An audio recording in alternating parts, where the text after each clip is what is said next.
Programa VIP. Oferecimento. Unimed Cuiabá. Cuidar de você. Esse é o plano. Óticas Paris Vision. Goiabeiras e Pantanal Shopping. Sou. Sinta sua alma. Um empreendimento Vanguard. STR Ar-Condicionado. O clima quem faz é você. FAIP. A diferença na formação profissional. Olá, começando mais um programa VIP, hoje recebendo aqui no estúdio o vice-governador de Mato Grosso, Otaviano Pivetta. Pivetta, muito assunto para a gente falar hoje aqui, vamos falar de governo. Eu sei que você, como vice-governador, atua também dentro do Palácio. E temos agora eleições suplementares para Senado marcadas para o dia 26 de abril. Você já se colocou como pré-candidato pelo PDT, enfim. Vamos falar sobre vários assuntos aqui hoje com o nosso vice-governador. Você é gaúcho, né? Quanto tempo você já está em Mato Grosso? 38 anos. Como é que o Otaviano Pivetta veio parar no estado de Mato Grosso? Eu vim... O que ele trouxe aqui? Eu vim para Lucas do Rio Verde, foi no início da década de 80, trazer a mudança de um tio meu, como caminhoneiro. Meu pai, a família do meu pai, são todos caminhoneiros. A família da minha mãe, colonos. Então eu sou uma cruza de caminhoneiro com colono. Eu na época era pequeno agricultor lá no Rio Grande do Sul e tinha um caminhão para transportar os suínos. Eu era criador de suíno lá, pequeno criador de suínos. E com esse caminhão eu fiz o transporte da mudança do meu tio para Lucas do Rio Verde. Em 82, fiquei encantado com o que eu vi em Lucas e a paisagem que eu vi lá, porque tinha pouca coisa edificada, né? Lucas é um assentamento de reforma agrária que foi feito no governo Figueiredo ainda. Você enxergou a oportunidade? Enxerguei a oportunidade e em 83 eu vim já de mudança para começar a minha vida de mato-grossense. Você foi prefeito de Lucas do Rio Verde, um prefeito que saiu muito bem avaliado, aparece por 2 mandatos? 3 mandatos. 3 mandatos como prefeito de Lucas do Rio Verde, fez um excelente trabalho, principalmente na área de educação por lá. Sim, fizemos um plano municipal de educação que começou em 98 e começamos a aplicar ele em 98, eu fiz 8 anos de mandato, fui eleito e reeleito. Elegemos o meu vice-prefeito da época, ficou mais 8 anos, que é o Marino França, e eu voltei e fiquei mais 4 anos, então foram 20 anos de continuidade, inclusive com a mesma secretária de Educação. É muito difícil ter uma história como essa. E Lucas, nós fizemos isso. E você pode afirmar hoje, categoricamente, que Lucas tem uma educação totalmente diferenciada do restante das cidades do Mato Grosso? Eu posso afirmar, esse trabalho? Eu posso afirmar que sim. Que é uma ilha de excelência e as provas, Prova Brasil, o Enem, sempre ao longo dos anos aí nos deu destaque e nos comprovou que o trabalho que nós fizemos deu certo. No último ano em que eu fui prefeito, nesse último mandato, das 5 melhores escolas públicas do estado, 3 foram de Lucas. Então, é um trabalho que não é difícil de fazer, porém tem que ter persistência, perseverar. Tem que ter a união da equipe, uma boa liderança que nós tínhamos, uma secretária que era da rede, era muito persistente, muito firme, e dar as condições. As nossas escolas são ambientes, os prédios mais bonitos da cidade, já atraem pela beleza da arquitetura do prédio, quer dizer, isso conquista o respeito da sociedade, das crianças. Todas as escolas têm esporte, lazer, boa alimentação na escola, né? espaço para lazer, ginásio de esporte, quadra de esporte, piscina semiolímpica. A escola precisa ser um ambiente onde as nossas crianças e jovens gostem de ficar. É o que não acontece na maioria das escolas públicas ainda, infelizmente. As escolas são, eu costumo chamar de escolinha de derreter criança. Ainda nós temos muitas no estado de Mato Grosso, com ambiência inadequada, calor excessivo, mal cheirosa, espaço ruim, né? E todo mundo desmotivado.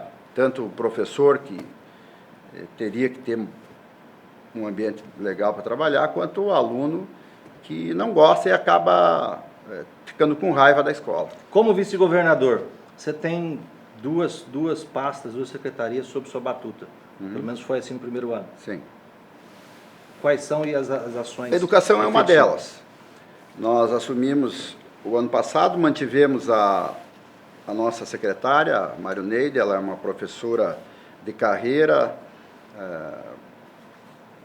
extremamente dedicada, honesta, uma pessoa que viveu a sua vida para a educação. E nós fizemos um acordo que ela passaria a cuidar dos aspectos de ensino-aprendizagem e a parte pedagógica, não mais da parte administrativa e da parte de infraestrutura escolar. Então, nós montamos uma equipe liderada pelo secretário Alain, secretário adjunto, que cuida da parte de infraestrutura, reconstrução, reforma, melhoria da infraestrutura escolar. Mas o ano passado nós não tínhamos orçamento, nós assumimos, já estava aprovado o orçamento, e os recursos que nós tínhamos eram mínimos. Pífios.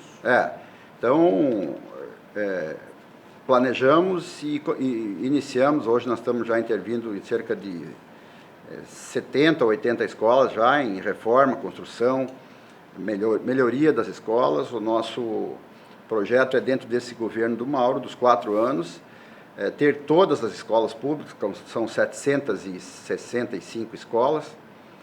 Deverá diminuir esse número, então nós vamos aumentar a escala, principalmente nas cidades, nos 10 maiores centros.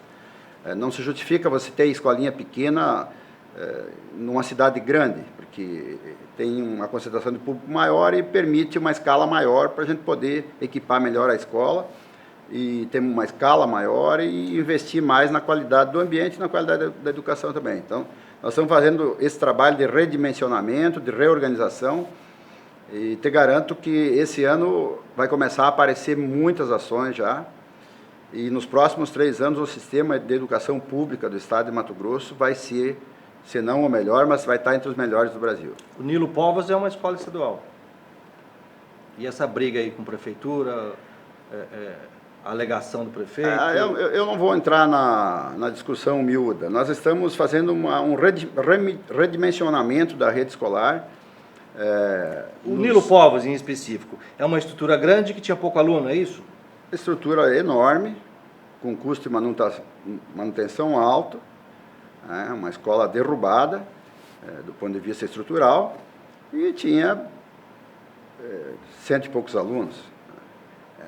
Então... A matemática não fecha. Não fecha, né? Não fecha. Para você ter uma ideia, o nosso custo, o que nós investimos por aluno no ano passado, foi algo em torno de R$9 mil por aluno. Se você pegar o orçamento... ano. Se você pegar o orçamento do estado e dividir pelo número de aluno, o número é esse. Nós fizemos Lucas Rio Verde, eu saí de lá em 2016, no último ano nós gastamos R$7 mil por aluno. Quer dizer, então, não é o problema não está sendo a falta de recurso, o problema está sendo a má qualidade do gasto. Para você ter uma ideia, nós temos hoje na rede estadual, fechamos o ano, com 13 alunos por professor. 13. A recomendação de especialistas, de técnicos, inclusive do MEC, é no mínimo 21. Então, nós temos um espaço muito grande para economizar, ou, não se falando em economizar, otimizar o que mas tem. Otimizar e investir mais em qualidade, né? Num espaço mais racional, mais inteligente e com muito mais qualidade para todo mundo. E qual que é o entrave? O que impede de se fazer isso? Nada no Estado se faz de uma hora para outra. Para fazer esse diagnóstico, nós demoramos até conhecer, entra um governo novo, até conhecer todos os problemas, as demandas. Você não tem a caneta, mas você tem carta branca para atuar nessas pastas? Do governador Mauro? Eu tenho carta branca, sim. Eu tenho carta branca, não tenho a caneta, como eu falei, muitas vezes demora mais do que eu gostaria, porque a burocracia estatal também é algo quase intransponível, né? Tem muitas etapas burocráticas que é dentro do governo, é nós contra nós mesmos, tem muito isso, e que nós precisamos simplificar. Fora o sindicato. O sindicato aí é uma luta de classe que é legítima também, e não atribuo nenhuma culpa ao sindicato, nós, governo, o Estado, da maneira como foi concebido e avançou, virou uma instituição extremamente burocratizada, né? Extremamente. Nós temos, só de órgão de controle, nós temos CGE, né? PGE, né? Tem o Ministério Público, Tribunal de Contas, Assembleia Legislativa, tem 5 órgãos de controle. Né? Não tenho medo de órgão de controle, mas será que precisa tudo isso? Eu acho que não. Como que as empresas, as grandes e boas empresas que têm governança e têm transparência e atuam no mundo inteiro com milhares de empregados e bilhões de faturamento fazem para ter controle e lucro? Elas contratam auditoria independente, que hoje o mercado oferece à vontade. E essa auditoria independente, ela custa pouco e ela é periódica e muito, altamente confiável. Nós temos 5 órgãos de controle e a corrupção assombra a sociedade o tempo todo. É só o que a gente vê, e o nosso cuidado, o Mauro e eu, o nosso cuidado com a coisa pública para não só não meter a mão, mas não deixar ninguém meter a mão, e não basta não fazer, tem que parecer que não está fazendo. O esforço é enorme. Porque, gigantesco. Então a gente perde muita energia no meio, nós contra nós mesmos. O sistema político brasileiro, apesar de democrático, na minha visão, é um sistema falido. Porque nós vimos aí nas últimas décadas uma roubalheira desenfreada, tanto nos governos federal, estadual e municipal. A população que trabalha para arrecadar impostos, para ter algo em retorno, em troca, não teve nas últimas décadas, e o dinheiro foi pelo ralo da corrupção, está estampado aí para todo mundo. Da corrupção e da ineficiência. É que junto com a corrupção vem a ineficiência, né? Porque a ineficiência, o estrago da ineficiência consegue ser muito maior do que a corrupção, né? Nós estimamos que é 3, 4 vezes maior, que os ladrões, quando se organizam para roubar tem que ter um time, e aí tem que compartilhar, tem que roubar 5 para sobrar 1. É a lógica. Estudos falam que a ineficiência e a má qualidade do gasto público é assombroso e produz um prejuízo muito maior do que a corrupção. Aí, para poder pagar essa conta gigantesca de custeio mensal, né, da máquina pública, ainda tem a dívida feita durante essas décadas aí de corrupção, que nós temos que pagar a conta, os governos têm que pagar a conta. E quem que paga essa conta? Você, cidadão, eu, Piveta, o pessoal que está aqui no estúdio, através dos impostos. Hoje tem uma discussão em cima do ICMS dos combustíveis. O presidente Bolsonaro fez até um desafio aí aos governadores, dizendo que o combustível não baixa por culpa do alto custo cobrado de ICMS pelos governadores no Brasil. E fez o desafio de que, se os governadores zerarem o ICMS, ele zeraria os impostos federais. Eu acho até isso o Bolsonaro fez até uma piada de mau gosto, porque é impossível que isso aconteça. E ele sabe disso. Eduardo, eu acho que não. Eu acho que tem que provocar, sim. Mas será? Não, eu acho que ele está sendo corajoso em fazer essas provocações. Eu acho que tem que provocar, sim. Fazer mais do mesmo, a sociedade não quer que se faça mais do mesmo. O seu chefe da Casa Civil, Mauro Carvalho, já bem. disse que isso é impossível, que não será tirado Eu também acho tem perda de arrecadação, eu também acho que no curto prazo, fazer isso instantaneamente é impossível. Agora, para nós pensar que o Estado está muito caro, para nós pensar que nós temos que enxugar mais o custo do Estado, diminuir o tamanho do Estado, diminuir o número de pessoas, diminuir o número de cargo comissionado, diminuir a despesa em geral. Nós temos que pensar... Você é vice-governador, o que está sendo feito nesse sentido dentro do governo do Mato Grosso? Na minha área. No governo de Mato Grosso. Eu vou te você falar, foi eleito juntamente com o Mauro, governador, defendo o governo, defendo o governo, mas não ativa. Defendo o governo, mas não acho que estamos bem. Eu acho que nós fizemos o possível até aqui, mas nós não podemos cruzar os braços e achar que está feito. Não, nós temos que continuar cortando custo e tornando o Estado mais eficiente. Nós temos que devolver o Estado para a sociedade. Sim. Nós não devolvemos ainda. O que houve foi uma captura do Estado. As corporações tomaram o Estado para si. Nós estamos gastando 75% da receita corrente líquida em folha de pagamento, considerando os 3 poderes. 75%. Então, inverteu-se os papéis. O Estado que foi... O restante dos 25% paga custeio e dívida. O Estado foi criado para servir a sociedade, o Estado, na verdade... Se serve da sociedade. E as corporações tomaram conta do Estado. Então, nós temos que diminuir o custo do Executivo, do Legislativo, do Judiciário. Nós temos que cortar, sim. Nós temos que todo dia analisar e tomar decisões no sentido de diminuir o tamanho do Estado e diminuir o custo do Estado. Mas isso que o presidente fez foi uma provocação, talvez um pouco irresponsável até, né? Mas eu acho bonito isso, porque bota todo mundo para conversar. Na sua opinião, se você tivesse a caneta no lugar do Mauro Mendes, você teria coragem de baixar o ICMS nesse momento? Não. Eu não sou responsável para querer dizer que eu faria, porque não dá. Nós temos um orçamento, né? Esse orçamento está aprovado pela Assembleia Legislativa, tem que executar o orçamento esse ano. Agora, o que nós podemos propor, é mais uma reforma do Estado, como nós fizemos no ano passado. Hoje, conhecendo a máquina, sabendo o que precisa ficar, o que não precisa ficar, dá mais uma cortada. Eu faria isso. Tá? Nós podemos também... Porque o que a gente viu, Pivetta, e a sociedade reclama, por exemplo, acabaram de aprovar aí aumento de imposto, acho que é do INSS, para 14% dos aposentados, é isso? Da reforma da Previdência. Da Previdência. Quer dizer, o aposentado vai pagar mais imposto. O ICMS no estado de Mato Grosso foi equiparado agora ao restante do Brasil, até concordo, porque era inconstitucional a forma como se cobrava ICMS no estado de Mato Grosso. Acho até correto. E existe um chororô, uma gritaria aí por conta da queda dos incentivos. É isso que está acontecendo? Os incentivos fiscais.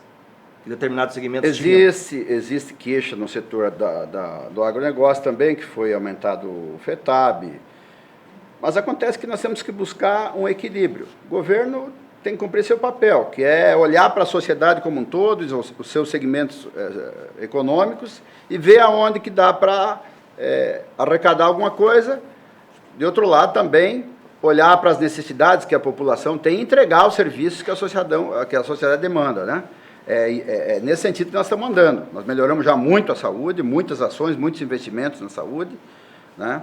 A educação, como eu te falei, nós tínhamos, só para você ter uma ideia, aqui no prédio da Secretaria de Educação, nós tínhamos 1.260 pessoas, quando nós assumimos o governo em janeiro do ano passado.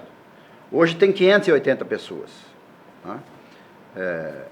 Precisava 1.260? Claro que não. Nós estamos fazendo a mesma coisa, acredito que um pouco melhor, com menos da metade das pessoas que tinha. Sinfra e Cecid, que eram duas... E essas 560 também, elas são estritamente necessárias? Essa é a pergunta. Ou ainda dá para enxugar? Todo dia nós estamos acompanhando, analisando, revendo cargos, funções. A tendência é nós diminuir mais um pouco desse quadro na mudança de prédio que nós vamos fazer agora, porque o nosso prédio da Secretaria de Educação é deplorável. Né? Então nós reformamos um dos prédios que sobrou, da fusão que nós fizemos entre Sinfra e Cecid, que eram 630 também cargos.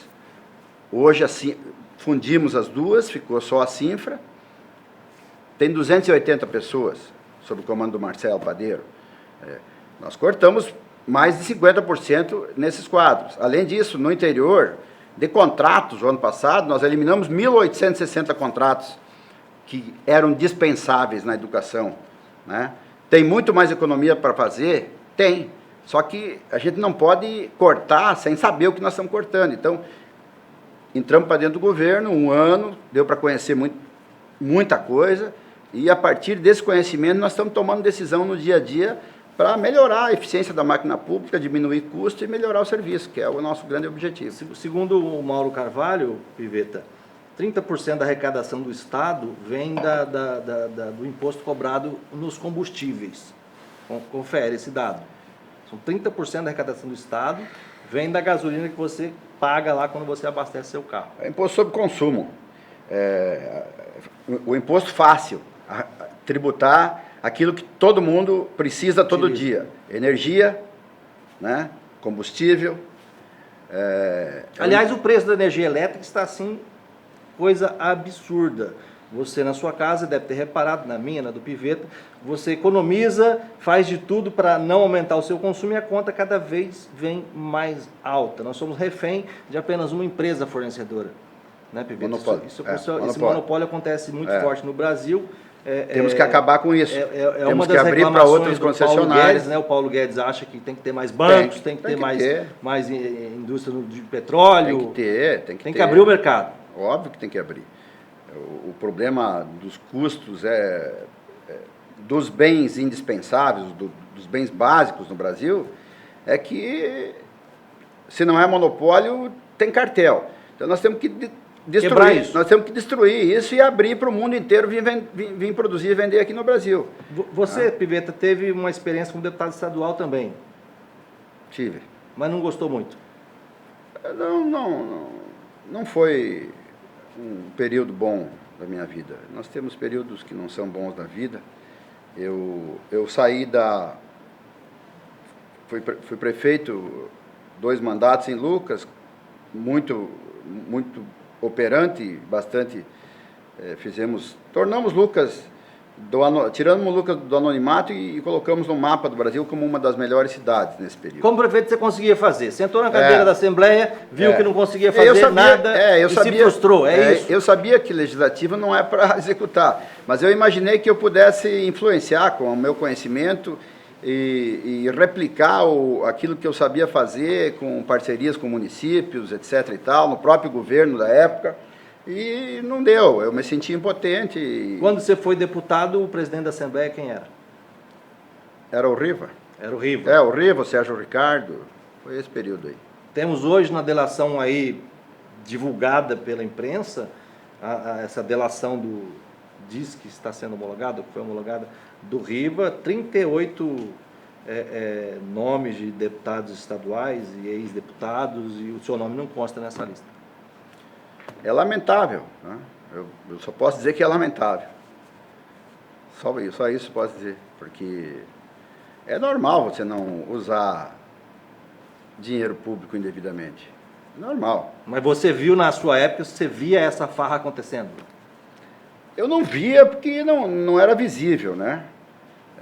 Eu nunca vi uma cena de distribuição nem nada, mas eu na época não tinha sucesso nas minhas iniciativas de atravessar requerimento, como, por exemplo, lotacionograma, que eu, volta e volta, eu tentava aprovar requerimento de lotacionograma, dos demonstrativos contábeis da casa, eu não tive sucesso. Mas na delação do Silval você viu, né? O Brasil inteiro viu os deputados enchendo os paletós com dinheiro. Nas imagens ficou difícil. Não tem imagem do Pivetta enchendo os bolsos de dinheiro, pessoal. Não tem imagem. Como é que você sentiria, Pivetta? Ô, Eduardo, ter sido flagrado numa situação deprimente daquela que todo o Brasil viu? Eduardo, deixa eu te falar. Como é que você se sente como cidadão, em primeiro lugar?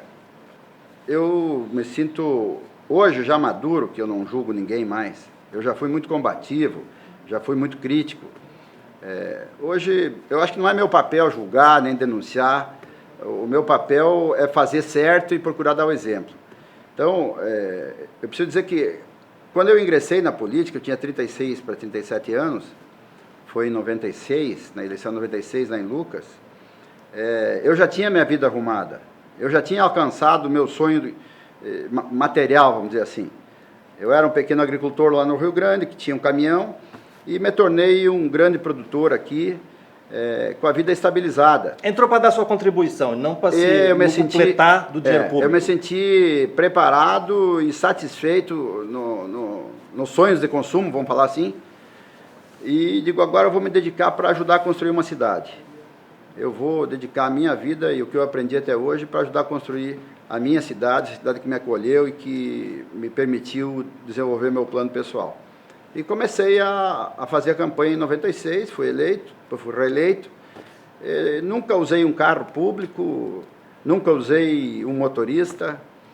Sempre gostei de andar sozinho e fazia vistoria nas obras lá de bicicleta, que era um hobby que eu tinha.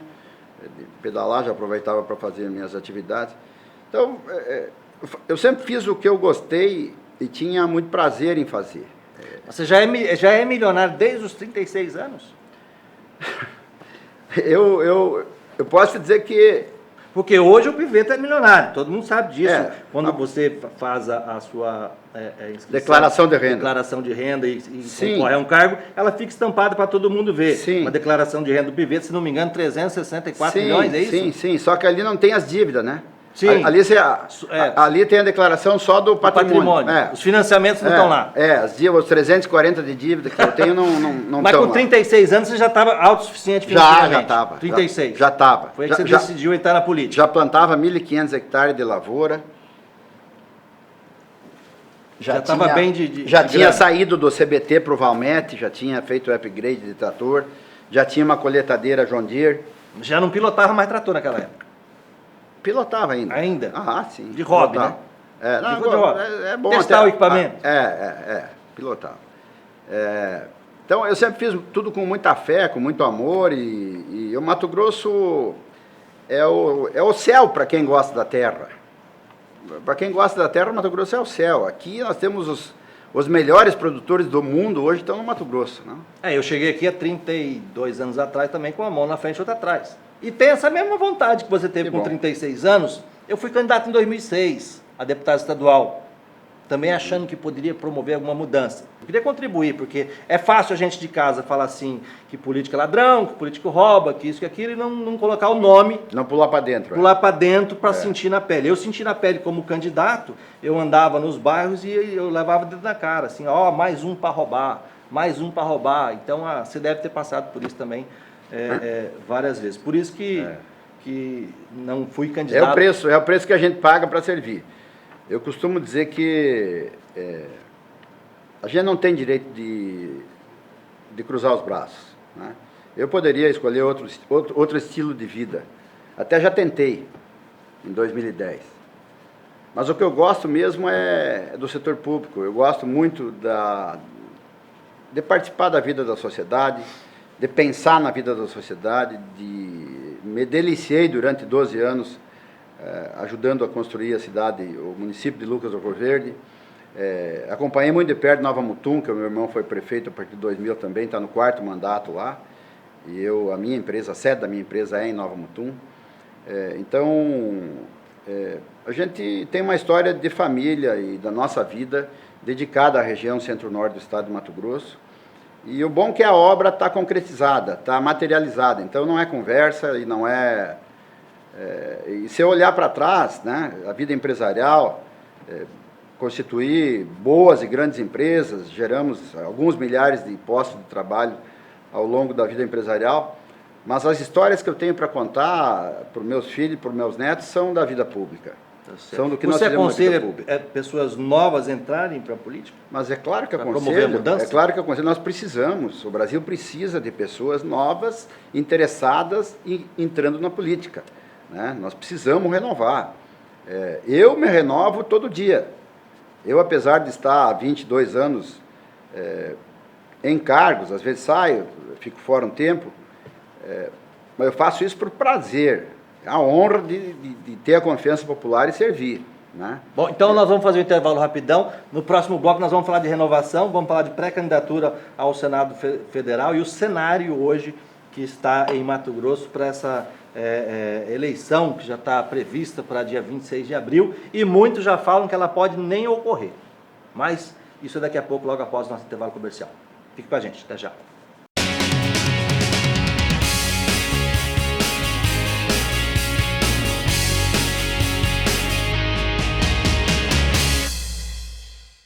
Muito bem, estamos de volta com o programa VIP, hoje recebendo aqui no estúdio o vice-governador de Mato Grosso, Otaviano Pivetta, ele que é do PDT e é também agora pré-candidato ao Senado Federal com essa eleição que está marcada aí para dia 26 de abril por causa da cassação do TSE da senadora Selma Arruda, que também não está definido porque o Senado iniciou o rito lá.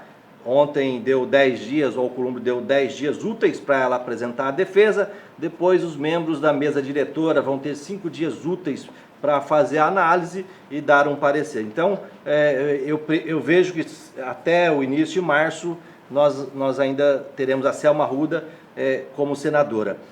Uma canetada do ministro do Supremo Tribunal Federal, Dias Toffoli, determinou que o terceiro colocado nas eleições do Senado em 2018 deveria assumir o cargo quando a cadeira ficasse vaga, o que ainda não aconteceu. Decisão essa também detonada por tudo e por todos aí do meio político. Enfim, a Selma tem direito à ampla defesa, tem recurso inclusive no Supremo Tribunal Federal. A Justiça criou aí uma lambança. Como é que você está vendo esse cenário todo? E também fala-se, Pivetta, de que poderá nem haver essa eleição, que ela poderá ser prorrogada nesse momento. O que você pensa disso? O que você está ouvindo? Eduardo, você trouxe uma provocação muito importante. Eu, como brasileiro, eu vejo, nós vamos ter um custo aí dessa eleição, segundo já divulgado pela Justiça 9 milhões de reais. Eu já ouvi falar em 11. 11? Mas olha só, por que não fazer essa eleição junto com a próxima eleição municipal que vai ter agora em outubro? Né? Por que não fazer essa eleição? O Brasil vai entrar, tem algum risco de segurança nacional, algum risco de segurança... O Estado, eu acho que o motivo que levou à cassação da senadora é um motivo, é uma fatalidade o que aconteceu. Eu acho que uma perseguição. É uma fatalidade, é uma coisa que... Por ter emitido um cheque antes da campanha, um cheque dela, nome dela, nominal, não afetou em nada não usou laranja, o eleitor, não teve laranja, não teve nada. Gastou mal, inclusive. Na minha concepção, ela assinou, foi uma oportunidade que Gastou mal, hein?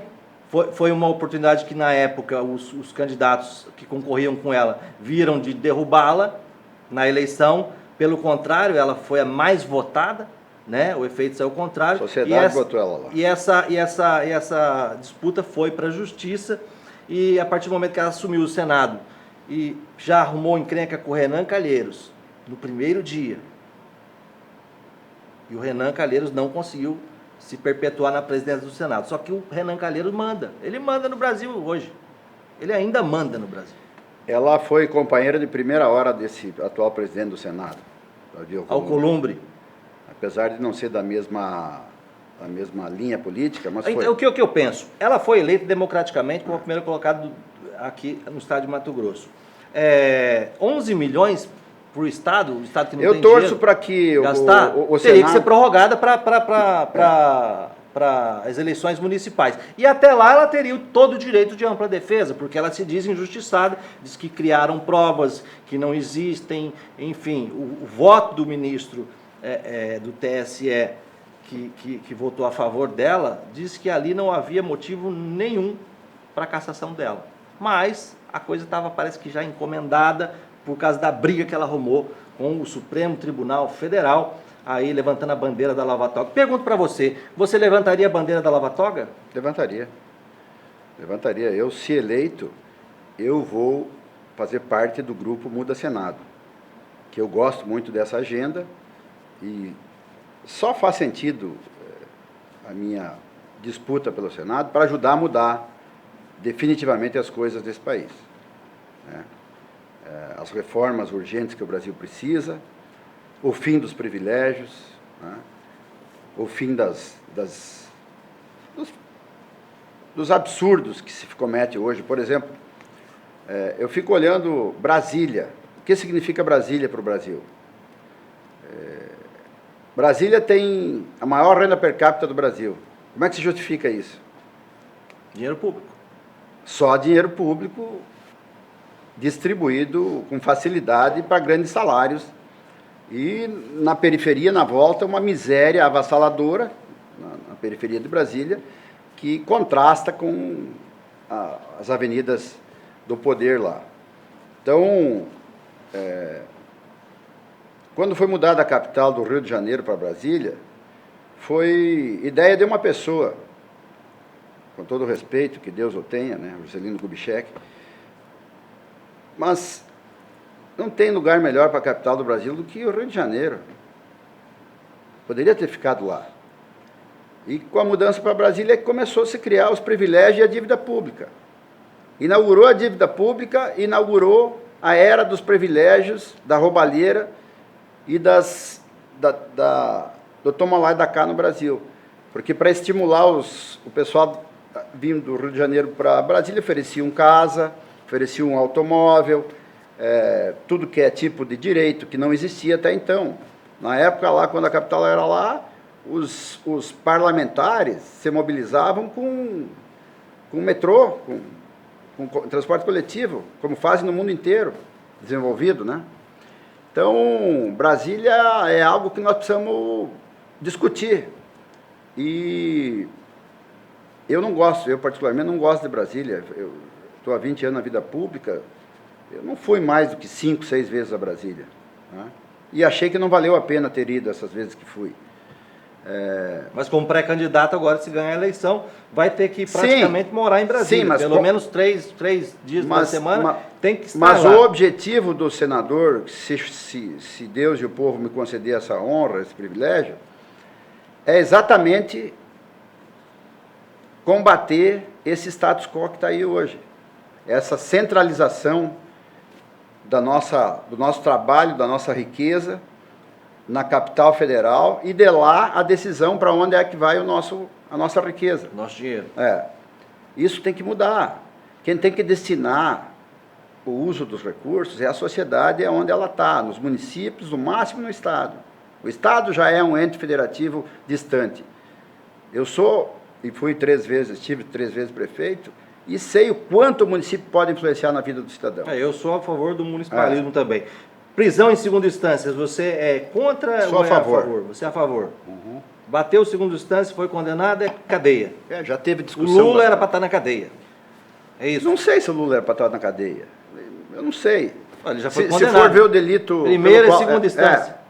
Se for ver o delito pelo qual ele foi pego, é um trombadinha, né? É coisa de trombadinha. E você vê tantos aí que não vão para a cadeia... o delito agora, materializado, né, Piveta? Mas nós sabemos que ele sempre foi o chefe dessa quadrilha o dano que o PT, e aí não é só o dano que o PT fez no país é algo assombroso, né? Mas eu não sou desses de ficar dizendo que Lula tem que estar na cadeia. Isso é problema de justiça. Eu não discuto decisão judicial. O que eu torço hoje como cidadão? Eu torço para que o Senado segure a Selma. Você foi ensaboado agora em Piveta, porque como pré-candidato você já tem muita gente ainda que apoia, 25% da população do eleitorado aí ainda é de esquerda, vota em PT. Você fica em cima do muro assim para buscar uns votos ou não? Não, eu não votei no Lula, Não, estou falando com relação ao eleitorado. Porque se você é a favor da prisão em segunda instância... Eu sou a favor da segunda instância. Agora você me pediu então o Lula devia estar preso. Não, você me perguntou se o Lula devia estar preso. Eu não sei, porque quem define é a justiça. Mas já está definido, eu sou a favor. Foi condenado em segunda instância. Mas não é só o Lula, né? Sim, todos deveriam estar. Por que nós temos que usar todos só os o condenados. Lula? Né? Por que nós temos que usar só o Lula? Mas como saiu ele, saiu o estuprador, saiu mas hoje é muito assassino. Fácil. Hoje é muito fácil, né? A gente endeusar um e demonizar o outro. Então eu procuro não me pronunciar, não fulanizar isso aí, né? O Lula deve estar pagando o que fez e Caro, né? eu não quero ver o Lula e ninguém da turma dele de volta no poder no Brasil. Se Deus quiser... Foro privilegiado, você acha que tem que existir ainda para algumas pessoas? Eu acho que tem que acabar, já era para ter acabado, já vai tarde o foro privilegiado. Tem que ter para os presidentes dos poderes, presidente da República, o presidente do Congresso, do Senado, da Câmara e o presidente do Tribunal, do Tribunal Superior, do STF, Superior Tribunal Federal. Privatizações, você é a favor do Estado Tudo. mínimo? Privatizar tudo. O Estado não tem que ter empresa. Quem tem que fazer a economia girar é a iniciativa privada. Quanto mais empresa o Estado tiver, mais problema, mais corrupção, mais negociata, e quem paga esse custo é a sociedade. Mas o preço da energia, o preço do gás, o preço que nós pagamos dos derivados de petróleo, poderia ser mais barato no Brasil há muito tempo. Mas o seu partido pensa assim? Meu partido não deve pensar assim, não. Mas Ele não pensa assim. Mas eu penso. Eu tenho certeza que tem que fazer isso. Nesse assunto, eu sou Paulo Guedes. Para mim, o mais notável, o mais brilhante economista da atualidade. Aí você tem que do mudar Brasil. de partido para fazer o que você Não quer fazer. precisa, O né? partido não vai te deixar Não, fazer. mas não. Eu vou fazer o que a minha É consciência chamado determinar. voto de bancada, Vou fazer determinação o que do partido. eu vou fazer o que a minha consciência determinar. Eu respeito o partido, mas o partido que me respeite também. Se o partido não se modernizar... Você pula fora do barco. Eu vou lutar dentro do partido para que o partido se modernize, se atualize, que a sociedade... E o PDT tem o pé na esquerda. É centro, está vindo para o centro, está vindo para o centro. Essa Porque história nós não vamos de centro, construir... Piveta, é uma conversinha fiada, né? Para ficar em cima do muro. Eu nunca fui... Esquerda é direita. Eu nunca fui de cima do muro, eu sempre assumi posições na minha vida. Para mim, em cima do muro é você ficar falando mal e Tudo não que participar. você falou agora para mim são posições da direita. Você é Paulo Guedes, você acabou de dizer. Então, Quem disse que o Paulo Guedes é direita? Você não tem como estar lá. E quem disse que o Paulo Guedes é de Você direita? não tem como estar com o pezinho na esquerda. Não, mas quem disse que o Paulo Guedes é direita? Olha as defesas dele. Taxa de juro, por exemplo. Beneficia... Baixou a taxa de juros. Não, peraí. Mais uma vez, agora é 4,25 Não, mas a taxa beneficia a quem? Quem que ganhava antes com as taxas de juros a 16, a 14,25? Os bancos. Quem que ganhava? Os especuladores, os bancos e os especuladores. As grandes fortunas do mundo afora que vinham para cá para tomar dinheiro de quem? Dos trabalhadores, de quem paga imposto no Brasil, que virou tudo dívida pública. Nós estamos aí com 4 trilhões de dívida pública. Um bilhão de juros por dia o governo federal paga. Que foi fomentado pelo PT. Foi fomentado pelo PT. Que devia ter evitado isso em nome do povo pobre que diz defender, né? Então, o Paulo Guedes, as ações e o pensamento e o que ele está tentando fazer é o maior movimento que eu já vi na história do Brasil na busca da diminuição da desigualdade. Sim. Então, eu tenho que concordar com ele. Eu não sei se ele é de direita. A Inglaterra agora, por exemplo... Ele nunca falou, eu sou de direita. A Inglaterra agora, por exemplo, se ele não fosse, não sairia no governo Bolsonaro. A Inglaterra agora, por exemplo, saiu da União Europeia justamente para fugir do socialismo, do comunismo.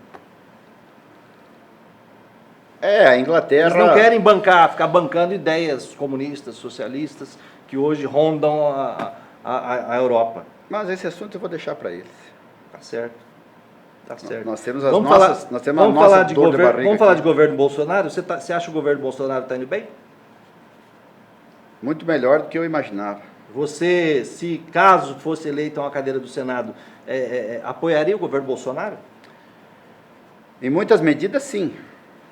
Nas reformas da Previdência eu teria ajudado. A reforma tributária, sou parceiro. Reforma política, se os políticos brasileiros não tomarem vergonha e não fazer uma reforma política, o nosso final não vai ser legal. Dinheiro público para financiar a campanha, eu sou contra. Eu também sou contra. Eu sou contra totalmente. Porque se tornou um novo mercado, um novo business no Brasil, os partidos políticos agora com financiamento público. Eu sou radicalmente contra, né? Isso tudo se fará com a reforma política. e o Pacto Federativo, que precisa consertar o Pacto Federativo para que o dinheiro público seja usado onde ele nasce, onde ele precisa ser usado, que é na base, onde está o cidadão, nos municípios, onde moram as pessoas, dos municípios. E na campanha que o Bolsonaro fez a presidente, eu, inclusive, eu recebi num grupo de WhatsApp um áudio que diz ser a voz do Pivetta, falando sobre o Bolsonaro. Lá em abril de 2018. Abril de 2018. Verdadeiro. Eu acho que o Bolsonaro, a história dele mostra o perfil dele. Ele é um profissional do parlamento, das palavras, né? Ele botou 3 filhos na mesma linha, quer dizer, um carioca que faz 30 anos que é deputado, que forma 3 filhos parlamentares também, que nunca criou uma galinha, vive fazendo poesia e bravata. O Brasil vai esperar o quê de uma pessoa? Um carioca. Olha o jeito que está o Rio de Janeiro. Nada contra carioca. Vamos aos exemplos práticos. Referindo, evidente, à situação a situação do Rio de Janeiro. De arrebentaram com o Rio de Janeiro. Mamo no Rio de Janeiro, desde que existe a República. O Rio de Janeiro está de 4. É o estado mais quebrado do Brasil. O estado que mais passa vergonha e não anos. Se envergonha de estar passando vergonha. É curioso isso, né? Então vem do seio desse estado alguém se dizendo preparado para resolver os problemas do Brasil. Eu sinceramente não acredito. Eu acho ele um falastrão, uma pessoa que gosta muito de poesia, de encantar é muito habilidoso nas palavras, bom humor. Ele pode ser quem sabe, um comediante, mas não um presidente da República. Criticava demais não, o presidente Bolsonaro. Eu analisava como brasileiro e de um estado que contribui com o Brasil. Nós somos um ativo no Brasil, diferente do Rio de Janeiro, que é um passivo para o Brasil. Nós estamos ajudando a pagar as contas do Rio de Janeiro. A intervenção que houve no Rio de Janeiro, que foi liberado 3 bilhões de reais, meio a fundo perdido lá na época do presidente Temer, saiu do nosso bolso, está saindo do nosso bolso, e outras coisas mais. Eu nunca vi o Bolsonaro, com 28 anos de deputado federal, seus filhos, todos no Legislativo, lá no Rio de Janeiro, se posicionando com firmeza para acabar com aquela farra que acontecia nos últimos 30 anos no Rio de Janeiro.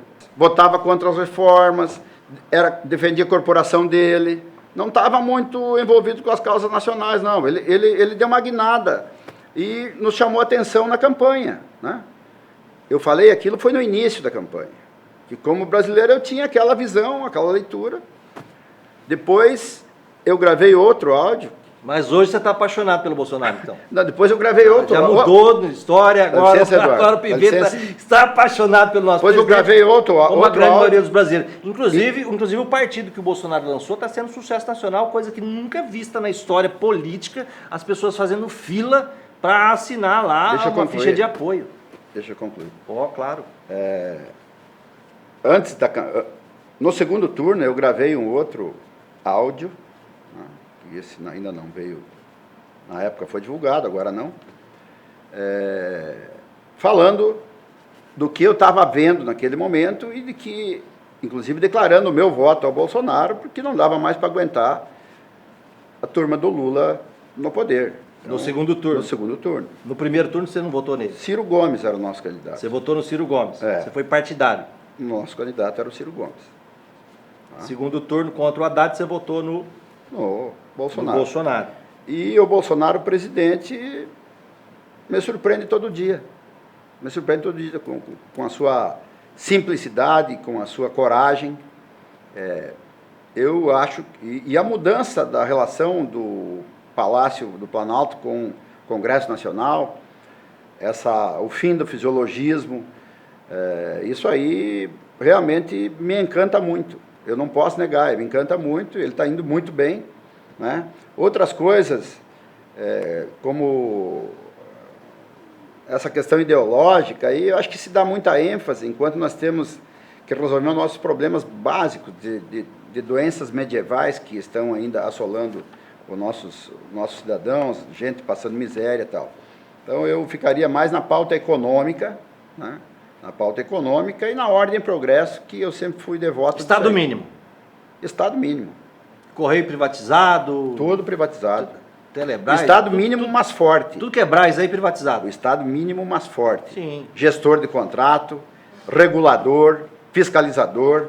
Um Estado decente que proteja o cidadão, que cuide da segurança nacional, cuide da segurança, que ofereça educação, saúde e promova a infraestrutura por esse Brasil afora. Você, como vice-governador de Mato Grosso, está trabalhando nisso aqui internamente, em nosso quintal? O Estado de Mato Grosso está promovendo o Estado mínimo? O Estado está enxugando? Eu te falei das ações que nós empreendemos na área que me foi incumbida. Né? Na área de infraestrutura também nós estamos a todo vapor, né? Com mais de 90 frentes de serviço pelo interior todo aí. Criamos o programa das parcerias públicas sociais, que já publicamos mais de 200 quilômetros de parcerias que começam agora no final da chuva. Temos 1.000 quilômetros de novas parcerias já pactuado com um grupo de associações de produtores e municípios. Nós estamos trabalhando num outro sistema participativo, procurando atrair os atores locais nesse imenso Estado, para a gente poder se fazer presente através do poder local, porque o Estado tem que reconhecer a sua incapacidade de fazer, o Estado tem que reconhecer a sua voracidade em arrecadar, nós temos que reconhecer isso. E eu questiono isso todo dia dentro do governo. Quando nós nos reunimos nas conversas internas, eu questiono que nós temos muito que evoluir, nós estamos no caminho, mas tem muito para fazer e nós não podemos achar que está bom. Você foi eleito vice-governador na chapa do Mauro Mendes para governar durante 4 anos. Foi aí um ano de governo, existe agora uma oportunidade de candidatura aí a Senado, e você já sinalizou que quer pular do barco do governo Mauro Mendes. Não. Você não acha que a parte da população vê com maus olhos isso? Aquele político que é eleito para um cargo e no meio do caminho, ou até mesmo como nesse caso agora que tem essa eleição fora de época, no primeiro ano já se candidatar a um outro cargo. O Medeiros também, que foi eleito deputado federal, também já colocou o nome, quer ser senador, e como outros. Como é que você vê essa questão? Ser eleito para uma coisa e no meio do caminho pular do barco. Constitucionalmente, o vice, ele existe para substituir o titular na sua ausência. Ponto. É isso. Legalmente, o meu papel é esse aí. Né? E ficando sem vice... receber meu salário, não fazer nada, esperar o governador chamar, pedir para ser substituído. Só ou na ausência viajou e tal. Eu aceitei ser vice do Mauro, foi ele que me convidou, e eu o conheço desde 2008, quando ele foi candidato a prefeito a primeira vez aqui. Conheci ele melhor em 2010, quando disputamos a eleição na mesma posição que agora, ele como governador e eu como vice. Elegemos o Pedro Tax senador, né, e perdemos, na época, para o Sival Barbosa. Então, a gente vem de longa data conversando muito e compartilhando de uma visão muito parecida sobre o setor público. A visão de servir, né? De servir. O Mauro é um servidor. Então, eu aceitei, porque ele me convidou para mim servir-se e ajudá-lo no governo. Né? Agora surgiu esse vazio, se é que vai se... Se é que teremos eleições. Se é que teremos o vazio mesmo, eu poderia ajudar muito, continuar ajudando, como senador.